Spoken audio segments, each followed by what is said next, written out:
नमस्कार साथियों, कैसे हो आप लोग। आज हम चर्चा करने वाले हैं दोस्तों, राजस्थान का एक ग्रंथ आता है पृथ्वीराज रासो। पृथ्वीराज रासो एक ग्रंथ ही नहीं है, बल्कि पृथ्वीराज रासो से अब तक आरपीएससी में 4 से 5 प्रकार के प्रश्न पूछे जा चुके हैं। दोस्तों बहुत ही बेहतरीन जानकारी मैं आप लोगों के सामने लेकर आया हूँ। पहले आप दोस्तों इस पूरी पीडीएफ को देख लीजिए। ये जो बेहतरीन पीडीएफ है ये आपको मिलने वाली है। भूलने का काम तो आप छोड़ ही दो, क्योंकि हमने दोस्तों जिस प्रकार से अभी इस पीडीएफ को डिजाइन किया है वो दोस्तों आपको भूलने तो देगी भी नहीं। ठीक है, तो आइए शुरुआत कर लेते हैं दोस्तों पृथ्वीराज रासो के बारे में, जहां से बेहतरीन प्रश्न आप लोगों से पूछे जा चुके हैं आरपीएससी के और आरएमएसएसबी के द्वारा। पहला प्रश्न दोस्तों यही आता है आप लोगों से कि दोस्तों जो पृथ्वीराज जो रासो है इसके लेखक का नाम क्या आता है। तो पृथ्वीराज जो रासो है इसको लिखने का कार्य किया था चंद्रबरदाई के द्वारा। किसके द्वारा? चंद्रबरदाई के द्वारा। तो देखिएगा, चंद्रबरदाई के द्वारा इसको लिखने का कार्य किया गया था। ये बात आपको याद रखनी है, आरपीएससी और आरएमएससी में कई बार क्वेश्चन पूछी जाती है। इसके अलावा मैं आप लोगों से बात करूं कि पृथ्वीराज थे कौन। पृथ्वीराज दोस्तों राजस्थान की जो अजमेर के दोस्तों एक चौहान शासक हुए थे। चौहान शासक थे, अर्थात दोस्तों कहा जाता है कि जो तराइन का जो युद्ध हुआ था वो इन्हीं के समकालीन हुआ था। 1191-92 में 2 बार तराइन का युद्ध होते हैं। पहला युद्ध दोस्तों ये जीत जाते हैं। सेकंड जो युद्ध है मोहम्मद गौरी से हार जाते हैं। बात करेंगे पृथ्वीराज चौहान की, कई बार क्वेश्चन आप लोगों से बन सकते हैं इस प्रकार के कि पृथ्वीराज जो चौहान थे और एक इनके दरबारी दोस्तों विद्वान हुए थे जिनका नाम आता है चंद्रबरदाई, जिनका वास्तविक नाम आता है वलादी भट्ट, जो कि आप लोगों से क्वेश्चन पहले भी पूछा जा चुका है आरपीएससी के द्वारा। तो जो तो कहा जाता है कि इनका जन्म और जो मृत्यु है वो एक ही समय पे हुई थी, अर्थात निश्चित वर्ष में इनका जन्म होता है और निश्चित समय पर ही इनकी दोस्तों मृत्यु हुई थी। एक ही साथ में दोस्तों इनके जन्म और मृत्यु होती है, ये बात आपको याद रखनी है। पृथ्वीराज चौहान के दरबारी कवि थे दोस्तों चंद्रबरदाई।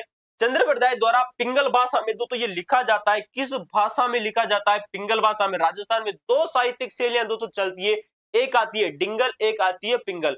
डिंगल की अगर मैं आप लोगों से बात करूं तो जो पश्चिमी जो राजस्थान की जो शैली है उसे डिंगल कहा जाता है, और पूर्वी राजस्थान की जो शैली है उसे दोस्तों क्या कहा जाता है? पिंगल कहा जाता है। तो पिंगल अर्थात राजस्थानी मिश्रित ब्रज भाषा में इस रासो को लिखा गया था, जिसे उनके पुत्र जलहण ने पूरा किया था। ये क्वेश्चन भी आरपीएससी द्वारा क्वेश्चन पूछा जा चुका है, याद रखना इंपॉर्टेंट है कि पृथ्वीराज रासो है उसको लिखने का कार्य करते हैं तो पृथ्वीराज के जो दरबारी थे चंद्रबरदाई, लेकिन ये समय पर पूरा नहीं हो पाता। उससे पहले चंद्रबरदाई की मृत्यु हो जाती है, लेकिन बाद में उनका जो पुत्र आता है जिसका नाम देखने को मिलता है जलहण, इस जलहण के द्वारा इस पृथ्वीराज रासो को क्या किया जाता है? पूरा किया जाता है। ये बात आपको याद रखनी है। अब अगला प्रश्न देखिएगा जो आप लोगों से पूछे जा चुके हैं। चंद्रबरदाई का वास्तविक नाम पृथ्वीराज वलादी भट्ट था। ये बात आपको याद रखनी है, क्वेश्चन पूछा जा चुका है आरपीएससी के द्वारा। इंपोर्टेंट है कि जो चंद्रबरदाई थे पृथ्वीराज चौहान के दरबारी, इनका मूल नाम देखने को मिलता है पृथ्वीराज वलादी भट्ट। और इनका जन्म कहाँ होता है? इनका जन्म होता है साहब लाहौर में। कहां पर होता है? लाहौर के दोस्तों ये रहने वाले थे। लाहौर वर्तमान में अगर मैं बात करूं तो वर्तमान में कहां स्थित है? ये स्थित है पाकिस्तान में। कहां स्थित है? पाकिस्तान में स्थित है। और चंद्रबरदाई के जो पिता का नाम देखने को मिलता है वेण। क्या देखने को मिलता है? वेण इनका जो पिता का नाम था। लेकिन इसको जो सबसे ज्यादा आपको जो याद रखना है वो इनके गुरु का नाम आपको याद रखना है। चंद्रबरदाई के गुरु का नाम देखने को मिलता है गुरु प्रसाद। क्या देखने को मिलता है? गुरु प्रसाद। ये बात आपको याद रखनी है, इंपोर्टेंट क्वेश्चन आने वाले समय में क्वेश्चन आप लोगों से बन सकता है।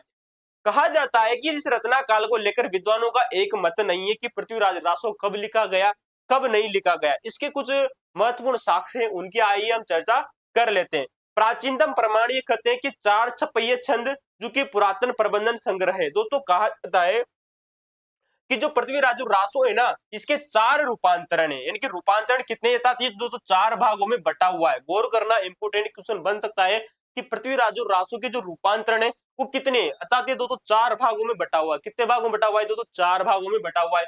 आइए चर्चा करते हैं पहला, दूसरा, तीसरे और चौथे के बारे में। देखिएगा पृथ्वीराज रासो के रूपांतरण और उनकी प्रतियां। ठीक है, पहला जो रूपांतरण आता है उसका नाम देखने को मिलता है वृहत रूपांतरण। क्या देखने को मिलता है? पहला जो रूपांतरण आता है जिसका नाम है वृहत रूपांतरण। ठीक है, कहा जाता है कि इसकी जो प्रति है, वृहत रूपांतरण की जो प्रति है वो दोस्तों 1760 विक्रम संवत ईस्वी के बाद की है। ठीक है दोस्तों, 1760 ईस्वी और उसके बाद की मानी जाती है। प्राचीनतम प्रति दोस्तों उदयपुर शाखा जो कि में सुरक्षित है। उदयपुर जो शाखा किसकी साहब? राजस्थान प्राची जो विद्या प्रतिष्ठान है दोस्तों जोधपुर वाला, उसकी एक शाखा है उदयपुर में। गौर करना, राजस्थान प्राच्य जो विद्या प्रतिष्ठान है ये जो कि वर्तमान में कहाँ स्थित है साहब, ये स्थित है साहब जोधपुर में। कहाँ स्थित है, जोधपुर में। लेकिन इस प्रतिष्ठान की एक जो शाखा है वो है दोस्तों कहाँ पर, उदयपुर में।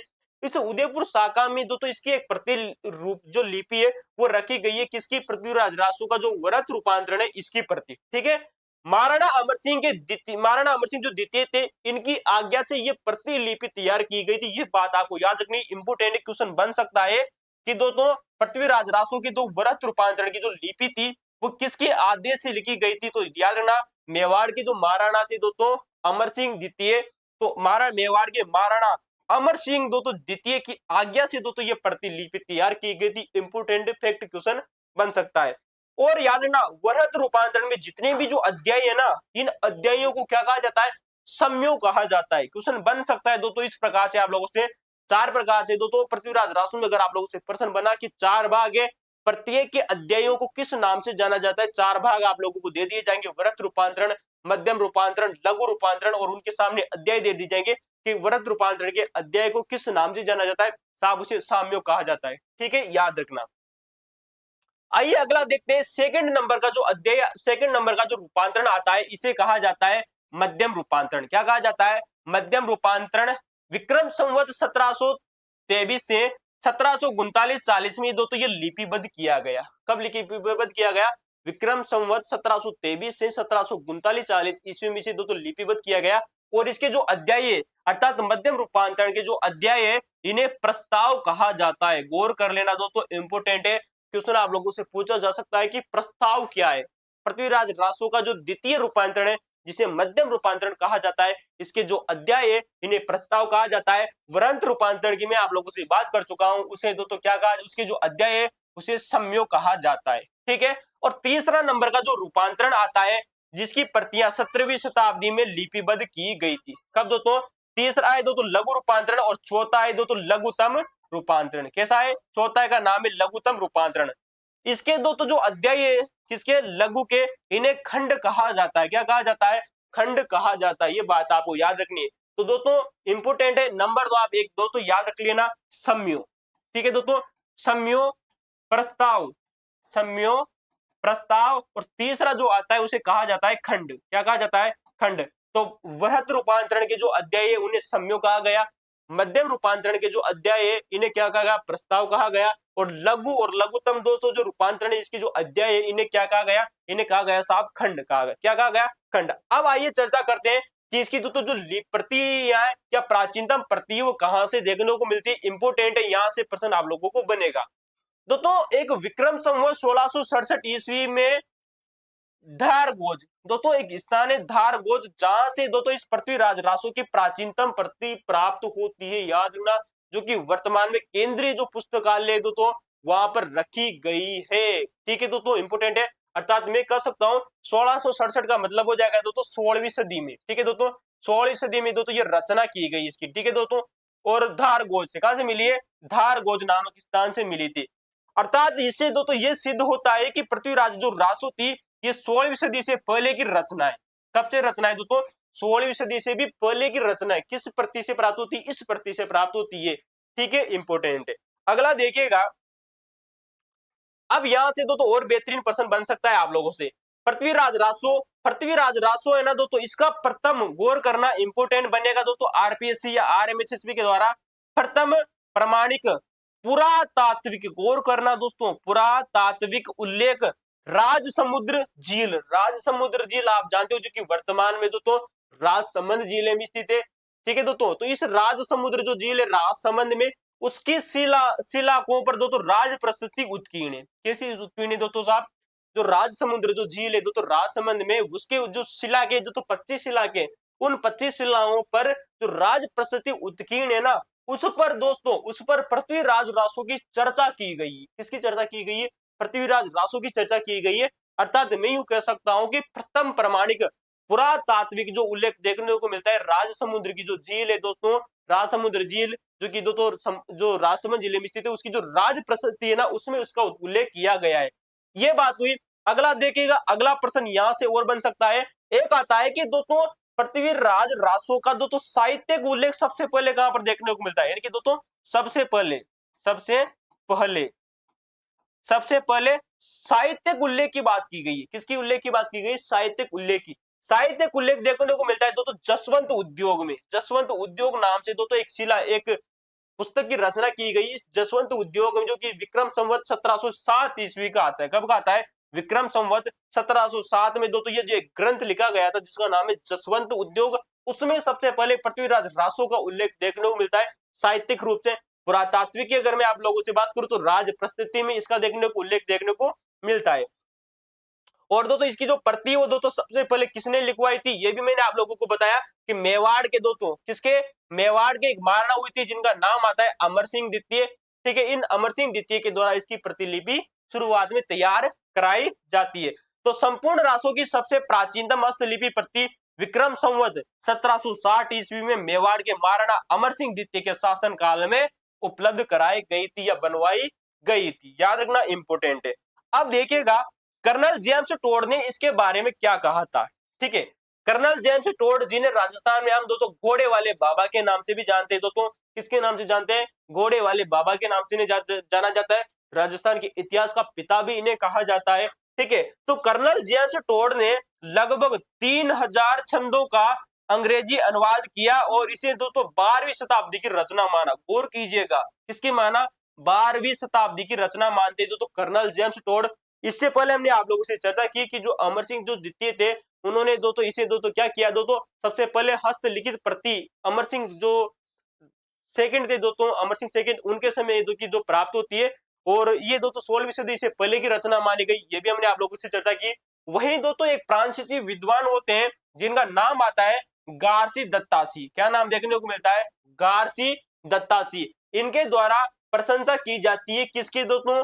पृथ्वीराज रासो की। और एक रूसी विद्वान हुए, रूसी, अब देखिएगा पारसी जो विद्वान थे गारसी दत्तासी, जिन्होंने पृथ्वीराज रासो की क्या की दोस्तों? प्रशंसा की। लेकिन रूसी विद्वान हुए जिनका नाम आता है रॉबर्ट लिंज। क्या नाम है दोस्तों? रॉबर्ट लिंज। इन्होंने इसके एक खंड का अनुवाद किया। किसका? पृथ्वीराज रासो का। ये भी बात आपको याद रखनी इंपोर्टेंट है। असिस्टेंट प्रोफेसर की अगर आप तैयारी कर रहे हो तो पर्सन बन सकता है। अगला देखिएगा कश्मीर में इसकी खोज। अब देखिएगा कश्मीर में जयानक करत पृथ्वीराज दोस्तों जो विजय है इस ग्रंथ की दोस्तों प्रति प्राप्त होती है। पृथ्वीराज दोस्तों जो विजय नाम के ग्रंथ और देखने को मिलता है पृथ्वीराज रासो के अलावा, जो कि किसने लिखा था दोस्तों? ये लिखा था साहब जयानक भट्ट ने। किसके लिखा था दोस्तों? जयानक भट्ट ने लिखा था, जो कि कश्मीर से दोस्तों ये ग्रंथ देखने को मिलता है पृथ्वीराज विजय। ठीक है दोस्तों, इसमें इसके आधार पर दोस्तों, इसके आधार पर जो लेखक है वो पृथ्वीराज का समकालीन माना गया है। ठीक है दोस्तों, याद रखना पृथ्वीराज विजय नामक जो ग्रंथ है वो ये कहता है कि चंद्रबरदाय और जो पृथ्वीराज दोस्तों जो चौहान थे दोस्तों ये आपस में समकालीन थे। ठीक है, अब देखेगा एक और चीज यहाँ पर देखो तो समझने की प्रदान कीजिएगा। प्रधान कवि पृथ्वीराज विजय, न कि चंद्रबरदाय, न कि पृथ्वीराज रासो। पृथ्वीराज विजय, गौर करना, अंडरलाइन कर लेना, इंपोर्टेंट है। पृथ्वीराज विजय के अनुसार प्रधान कवि पृथ्वी भट्ट, न कि चंद्रबरदाय। गौर करना, पृथ्वीराज विजय नामक ग्रंथ इस बात को कहता है, याद रखना, पृथ्वीराज विजय ग्रंथ ने इस प्रकार से कहता है कि जो पृथ्वीराज जो चौहान थे, कौन थे? पृथ्वीराज जो चौहान थे, पृथ्वीराज जो चौहान थे, इनके दरबारी कवि का नाम देखने को मिलता है पृथ्वी भट्ट। क्या देखने को मिलता है? पृथ्वी भट्ट, जिसे वल्लादी भट्ट के नाम से भी जाना जाता है। किसका नाम से? वल्लादी भट्ट, भट्ट के नाम से भी इसे जाना जाता है। ये थे इसके प्रधान दरबारी कवि, किसके? पृथ्वीराज चौहान के। ऐसा कौन करता है? ऐसा करने का कार्य करता है पृथ्वीराज विजय नामक ग्रंथ, जो कि जयानक भट्ट के द्वारा लिखा गया। किसके द्वारा लिखा गया? जयानक भट्ट के द्वारा लिखा गया। इन्होंने कहा न कि चंद्रबरदाय, चंद्रबरदाय नहीं थे। कौन थे? पृथ्वी भट्ट थे। बुल्लर मोहदे ने रासो पर संदिग्ध माना। किसने माना साहब? जो बुल्लर मोहदे थे, एक जर्मन इतिहासकार होते तो बुल्लर मोहदे, उन्होंने इस राशि को क्या माना है? संदिग्ध माना है। अगला देखिएगा सर्वप्रथम विरोध पृथ्वीराज, सर्वप्रथम अगर इसकी विरोध की चर्चा अगर आप लोगों से एक बात करें तो कवि राजा श्यामल दास, कवि राजा श्यामल दास तो राजस्थान के इतिहास के सबसे बड़े साहित्यकारों में से एक होते हैं। उन्होंने उनके द्वारा जो पृथ्वीराज रासो है इस रासो की ऐतिहासिकता पर दोस्तों इसका विरोध किया, अर्थात पृथ्वीराज रहस्य की नवीनता, इस पर एक लेख प्रकाशित करते हैं। क्वेश्चन आप लोगों से बन सकता है कि दोस्तों पृथ्वीराज रासो के ऊपर एक ग्रंथ तैयार करते हैं। कौन? कवि राजा श्यामल दास। उस लेख का नाम क्या है? उस लेख का नाम है पृथ्वीराज रहस्य की नवीनता। क्या नाम है? पृथ्वीराज रहस्य की नवीनता। एक लेख लिखते हैं। कौन लिखते हैं? पृथ्वी जो श्यामल दास जो आते हैं तो इनके द्वारा लिखा जाता है और सर्वप्रथम विरोध भी यही करते हैं। अगला देखेगा जीएच ओझा के विचार। अब पृथ्वीराज जो रासो है इसके ऊपर जीएच ओझा की क्या विचार है? जीएच ओझा के अनुसार रासो को राजपुताने का महाभारत समझा जाता था। कौन कहता है साहब? जीएच यानी कि दोस्तों जो हीरा गौरी शंकर जो हीरा चंद्र जो ओझा थे उन्होंने माना कि जो पृथ्वीराज जो रासो है ये राजस्थान का इनके राजपुताने का महाभारत समझा जाता था। लेकिन भ्रमपूर्ण इसे हिंदी का आदि काव्य कहा गया। किसके दोस्तों? पृथ्वीराज रासो को भ्रमपूर्ण हिंदी का आदि काव्य कहा गया। तथा जो इसको जो लिखने वाले थे दोस्तों पृथ्वीराज रासो को कौन लिखने वाले थे दोस्तों? चंद्रबरदाई। चंद्रबरदाई, ठीक है दोस्तों। इस चंद्रबरदाई को हिंदी का आदि कवि भी कहा गया। क्या कहा गया दोस्तों? हिंदी का आदि कवि, आदि कवि, ठीक है। और ग्रंथ को क्या कहा है? ग्रंथ को कहा गया हिंदी का आदि काव्य, जो कि काल आता है विक्रम संवत 1600 ईस्वी के आसपास। तो ये ब्रह्मपूर्ण कहा गया, ये बात आपको याद रखनी। ग्रंथ की और चर्चा करूं तो ग्रंथ का परिचय आप लोगों को याद रखना है। हिंदुपति पृथ्वीराज चौहान जो तृतीय थे इनका दोस्तों इसमें संपूर्ण जीवन परिचय देखने को मिलता है। तो पृथ्वीराज चौहान ने किस प्रकार से दोस्तों विजय हासिल की, कितने वर्ष कहते हैं, किस प्रकार से दिल्ली पे उन्होंने दोस्तों शासन किया, कई प्रकार की दोस्तों हमें दोस्तों इसमें देखने को मिलता है। कहा जाता है इसमें इस पृथ्वीराज रासों में 1,00,000 छंद है तथा इसमें 69 प्रस्ताव है। कितने प्रस्ताव है दोस्तों? 69 प्रस्ताव है। ये बात आपको याद रखनी। मैंने आप लोगों से चर्चा कर चुका हूं। प्रस्ताव का मतलब क्या है? अध्यायी। क्या प्रस्ताव का मतलब क्या है? अध्यायी साहब। इस प्रकार के बेहतरीन प्रश्न बनेंगे दोस्तों आप लोगों से। और प्रस्ताव किसमें कहा गया था? मध्यम रूपांतरण में। किसमें कहा गया था? मध्यम जो रूपांतरण था उसमें कहा गया है। और जिसमें जो भाग कितने थे साहब? इसके 4 भाग थे।